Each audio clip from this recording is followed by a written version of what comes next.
बिस्मिल्लाहिर्रहमानिर्रहीम। अस्सलाम वालेकुम।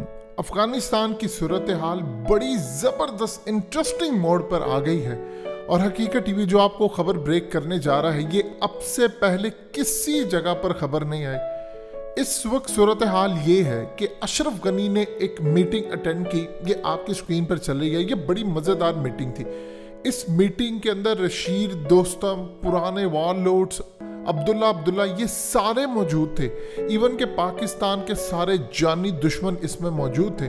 और इस मीटिंग के अंदर जो अशरफ गनी ने इनको कहा है कि अब अनकरीब काबुल हमारे हाथ से निकल चुका है अगर आप सब ने मिलकर लड़ाई ना की, क्योंकि अमेरिका ने हमें सपोर्ट करना बंद कर दिया है। अब आप लोगों के ऊपर है कि आप कुछ करें। इस वीडियो की अहम डिस्कशन चलती रहेगी, लेकिन इससे पहले आप वीडियो को लाइक करें, हकीकत टीवी को सब्सक्राइब कर लें और बेल आइकन पर ज़रूर क्लिक करें। इसके बाद जो सूरत हाल सामने आई है, अशरफ गनी ने मोदी सरकार को पैगाम दिया है कि आप अफगानिस्तान के अंदर अपनी एयरफोर्स भेजें, राफेल तैयारे भेजें और 31 अगस्त तक हमें अफगान तालिबान के खिलाफ विक्ट्री दिलवाएं। अगर 31 अगस्त से पहले आपने हमारी मदद ना की तो फिर काबुल हमारे हाथ से हमेशा के लिए निकल जाएगा। अफगानिस्तान में पाकिस्तान, चाइना, रशिया का राज होगा और सारी जिंदगी आप पाकिस्तान को शिकस्त नहीं दे सकेंगे, क्योंकि अफगान तालिबान, पाकिस्तान और चाइना, रशिया ने मिलकर बाद में भारत पर चढ़ाई करनी है। तो बेहतर यह है कि आप यहाँ पर अपनी एयरफोर्स को भेजें, राफेल तैयारे भेजें, ताकि अफगान तालिबान के ठिकानों पर निशाना लगाया जा सके। अमेरिका ने हमें सपोर्ट करना बंद कर दिया है। ये अशरफ गनी की जानिब से पैगाम आया और हकीकत टीवी आपको खबर दे रहा है कि इंडिया की जानिब से अशरफ गनी को साफ इनकार कर दिया गया और कहा गया किसी सूरत हम अफगानिस्तान के अंदर अफगान तालिबान के खिलाफ नहीं लड़ेंगे।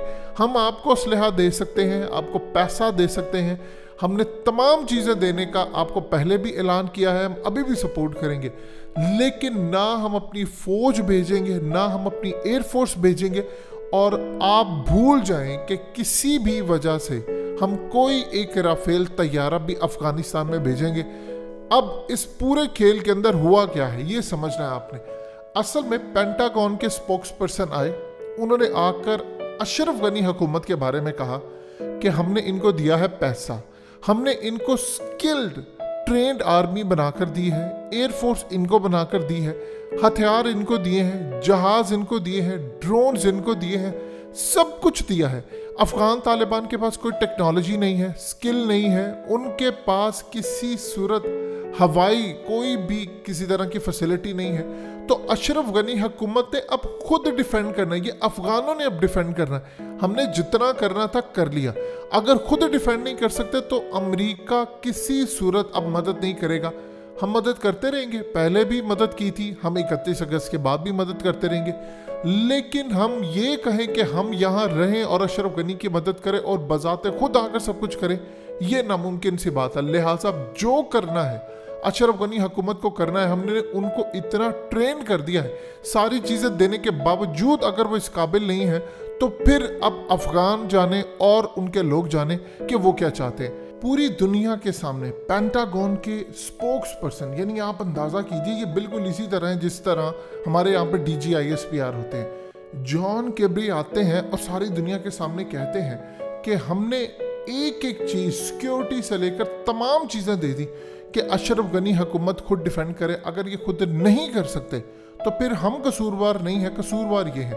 जबकि दुनिया अमेरिका से पूछ रही है कि तुमने बर्बाद किए, यानी उनके CIA के चीफ से पूछा जा रहा है, उनके मीडिया में पूछा जा रहा है, कांग्रेस में पूछा जा रहा है। और अफगान तालिबान ने जो धमकी दी है इंडिया को वो सबसे ज़बरदस्त है। इंडिया ने असल यूनाइटेड नेशन की सिक्योरिटी काउंसिल की जो मीटिंग है, भारत ने उसकी सदारत की। हकीकत टीवी ने आपको पहले भी बताया कि असल में इस मीटिंग के अंदर सूरत हाल ये थी कि मोदी ने अटेंड की। मोदी का प्लान ये था कि यहाँ पर पीस कीपिंग मिशन भेजा जाए। जब ये सूरत हाल सामने आई, उनको पता चला कि इंडियन एयरफोर्स से डिमांड की जा रही है, तो अफगान तालिबान ने मोदी सरकार को पैगाम दिया कि अगर तुमने अफगानिस्तान के इंटरनल मैटर्स में मदाखलत करने की कोशिश भी की, बहुत बड़े भयानक नताइज भुगतना पड़ेंगे। अफगान तालिबान ने कहा इंडिया हमारे मामला से पीछे हट जाए, अब ये लड़ाई काबुल की फतह पर ही जाकर खत्म होगी। और पैगाम दिया कि इंडियन मीडिया को आप कंट्रोल करें, वहां से बैठकर आप जो प्रोपेगेंडा मुहिम चलाते हैं, अगर आप में इतनी हिम्मत है तो अपने न्यूट्रल सहाफियों को यहाँ पर भेजें, हमारे साथ भेजें, हम उनको अफगानिस्तान की असल सूरत हाल बताएंगे और हिम्मत है तो आप उसको अपने मीडिया पर चलाकर दिखाएं।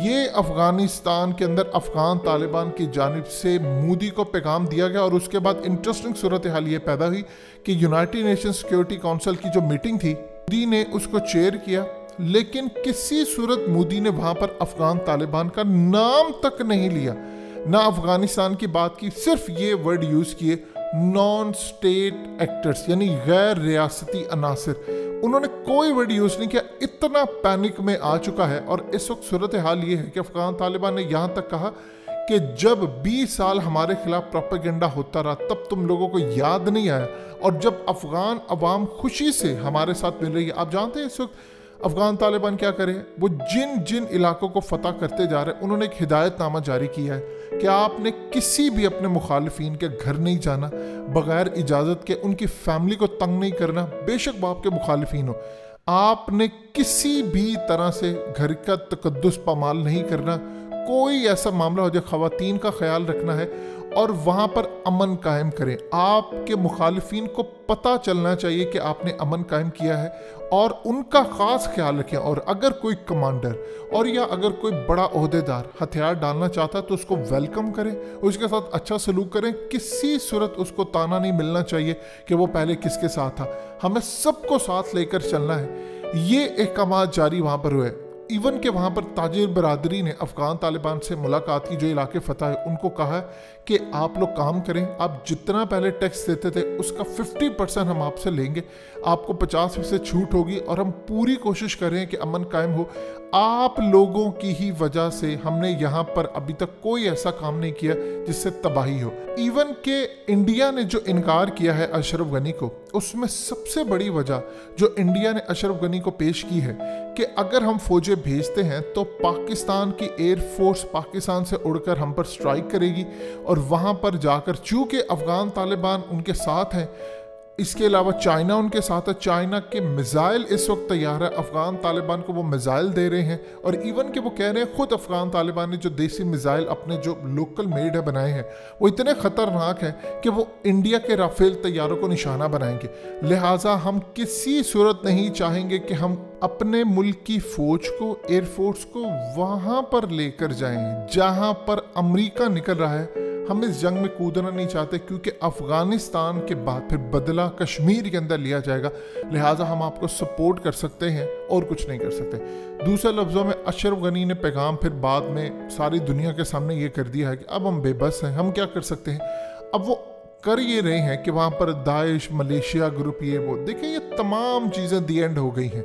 अब इंडिया का सफाया है। अब आप ये मैप देख सकते हैं, इस मैप के मुताबिक क्लियर हो चला है कि आज नहीं तो कल, चंद दिनों में या हफ्तों में अफगान तालिबान काबुल को फतह कर लेंगे। हकीकत टीवी को सब्सक्राइब करना मत भूलें, वीडियो को लाइक करें, शेयर करें और कमेंट सेक्शन में अपनी राय का इजहार जरूर करें।